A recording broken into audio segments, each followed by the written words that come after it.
Bulletin का करते हैं बाकायदा आगाज और सबसे पहले सूरत हाल आपको बताएंगे पड़ोसी मुल्क अफगानिस्तान की। तालिबान ने अफगान सदारती महल का कंट्रोल संभाल लिया है। अफगानिस्तान के मुस्तकबिल का फैसला वसीतर मुशावरत से करेंगे, ये कहा गया तालिबान रहनुमा की जानिब से।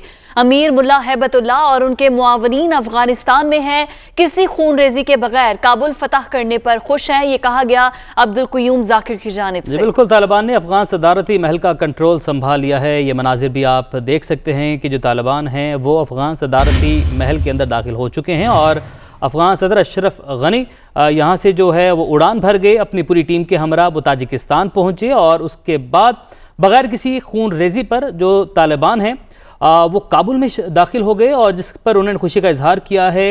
और अब्दुल क़य्यूम ज़ाकिर का कहना है कि किसी खून रेजी के बगैर काबुल फतह करने पर वो बहुत खुश हैं और अफ़गानिस्तान के मुस्तकबिल का फ़ैसला वसीतर मुशावरत से किया जाएगा, ये भी उनकी जानिब से कहा गया। उन्होंने कहा कि अमीर मुल्ला हैबतुल्लाह और उनके मुआवनीन अफ़गानिस्तान में हैं और आपको ये बताएं कि तालिबान ने अफ़गान सदारती महल का कंट्रोल भी संभाल लिया है और अभी भी काबुल में कई मकामात पर ऐसी इतलात हैं कि वहाँ पर धमाके सुने जा रहे हैं, वहाँ पर फायरिंग की जो आवाज़ें हैं वो भी सुनी जा रही हैं। लेकिन आज जो दिन भर हमने देखा कि हर गुजरते लम्हे के साथ जो सूरत हाल है वो बदलती गई और उसके बाद बग़ैर किसी लड़ाई के, बग़ैर किसी खून रेजी के जो तालिबान हैं वो काबुल के अंदर दाखिल हो गए।